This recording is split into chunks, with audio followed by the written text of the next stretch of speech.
आज तक किसी देवी देवता के नहीं हुए हैं। मैं आपको 10 पांचों के नाम गिना देता हूं।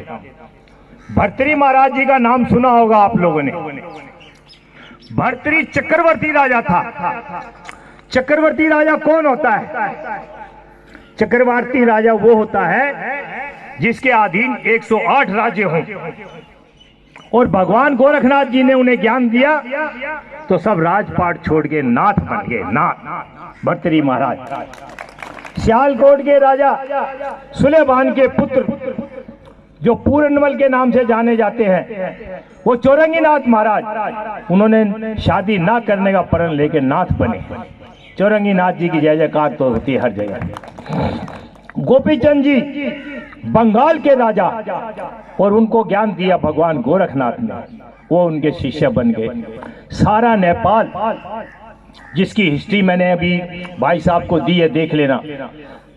जितने भी राजे महाराजे हुए हैं वो सब नेपाल के राजे शिष्य रहे गोरखनाथ के।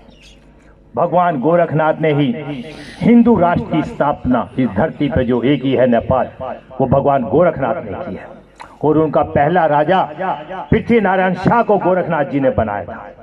और कुछ समय के बाद, कोई 50, 100, 200 साल बाद, जब भगवान गोरखनाथ जी एक दफे वहां गए, जब गुफा में तप कर रहे थे तो उनकी लौ से बाहर निकल रही थी। तो उस टाइम राजा का लड़का शिकार करने गया हुआ, तो उन्होंने देखा लौ कहां से आ रही है।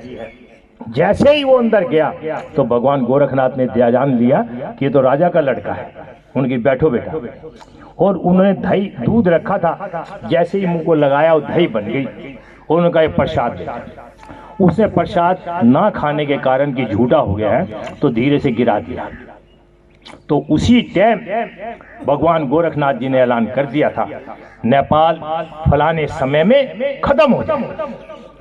और जब ये नेपाल में राजे के लड़के ने सबको मार दिया, उसी टाइम का अखबार आप देख सकते हो डेट का, उस अखबार में छपा हुआ है मोटे अक्षरों पहले पेज पे, गुरु गोरखनाथ वाणी सत्य हुई। ऐसे हमारे देवता है।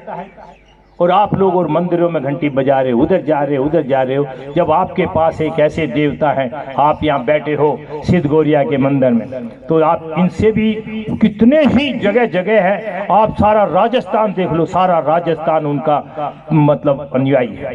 राजे महाराजे जितने भी, महाराणा प्रताप ले लो, सिसोदिया वंश ले लो, जितने भी राजे महाराजे हुए सब गोरखनाथ के शिष्य हुए। और अभी हम गए थे, आपके नाथ संप्रदाय में राजे महाराजे चरणों में आके गिर गए हैं, तो फिर उन्हीं की तो संतान है। अब रहा भिक्षा की बात, हमारी बहन कुछ कह रही थी, वो सारा दोष हम लोगों का है। क्यों? हम तिरुपति बालाजी जा रहे हैं, 22 ईयर पैसा खर्च रहे हैं, वहां पंडित पूछ रहा है कितने के दर्शन करने हैं, 21,000 के, 31,000 के। गरीबों तो लाइन में लग जाओ, 6 घंटे में नंबर आएगा। तुम वहां जा रहे हो, किस लिए जा रहे हो? आप लोग अपने मठों में नहीं जाते। मठों में ना जाने के कारण ये दुर्दशा होगी हमारी जाने की। आप जाते हैं मठों में, देखते हैं बटुए में कोई है क्या 1 रुपया या ठन्नी चवन्नी है। वो सरदार अपने गुरुद्वारों में 500-500 के नोट डालते हैं। इसीलिए गुरुद्वारे आज ये हमारे सिख भाइयों देख रहे हैं कहां से कहां पहुंच गए हैं। इनके भाई वहां विदेशों में रह रहे हैं और वहां चलेगा, ये भी तो हमारे भाई नाथ हैं। तो इस प्रकार जो अब भिक्षावर्ती हुई है वो इसी कारण हुई कि हम मठों में जाना बंद कर दिया। और जो ये साधु लोग थे ये जंगलों में रहते हैं, ये शहरों में नहीं घूमते जो भीख मांगते फिर रहे हैं। हम लोग कोई भीख नहीं मांगता। ये अदर कास्ट के लोग ऐसे रंगीन कपड़े पहन के भीख मांगते हैं। हमारी बिरादरी वालों ने भीख छोड़ दी। और भीख जो है वो अपना सब कुछ, क्या मतलब एक तरह से छोटा से छोटा काम मान के मांगी जाती है। इसीलिए हमारे संतों ने भीख मांगी है। भीख वो दो घरों से भीख मांगता है। जैसे हमारी बहन ने बताया, आपने ध्यान नहीं दिया होगा, वो अलग निरंजन कह के एक द्वार पे जाता है, कोई माई आई डाल दिया तो ठीक, अगर वो दूसरे पे जाता है, अगर उसने नहीं दिया तो वो भूखा ही सोएगा, किसी की भीख नहीं मांगेगा। संप्रदाय विशाल है और सारे वर्ल्ड में फैला हुआ है। ये हमारे कितने ही गुरु ऐसे हैं। अभी मैं नेपाल में जो बात कर रहे थे, हम गए थे नेपाल में, वहाँ हमारे एक मित्र हैं चिंतामणि नाथ जी, अभी अमेरिका में भाषण दे के आए हैं और कल 21 तारीख को मैं उनको कई जगह ले जाके मिलाना है। नाथ संप्रदाय एक बहुत विशाल समुद्र है, और ये आपकी जो जाति है कहने को कहते जोगी है, मगर आप लोग को ज्ञान नहीं है। जब तक आप लोगों को ज्ञान नहीं होगा तो आप किसी के बारे में क्या कह सकते हैं। जब आपको ज्ञान होगा, हम हमारे सामने पंडित को ले आओ, बुलाओ, मैं बैठा हूं, कर ले मेरे से डिस्कस जो करना है। अरे भाई, जब परशुराम भगवान को शांति नहीं मिली और दुखी रहा, घूमता रहा, तो भगवान गोरखनाथ के चरणों में गया था। ये जगह मैंगलोर में है, कर्नाटक के अंदर हमारा मठ है, जिसमें हमारे नाथ संप्रदाय का राजा रहता है।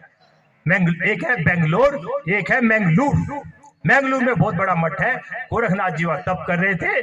जो ब्राह्मणों के सबसे बड़े गुरु हैं, उन्होंने जाके माथा टेका कि प्रभु मेरे को शांति नहीं मिल रही है। उन्होंने काफी कत्लेआम राजपूतों के इनों के लिए मचाया था, तो उन्होंने अच्छा बताया कि फलानी जगह जाओ और तप करो, तप करने के बाद आपका ये हो जाए।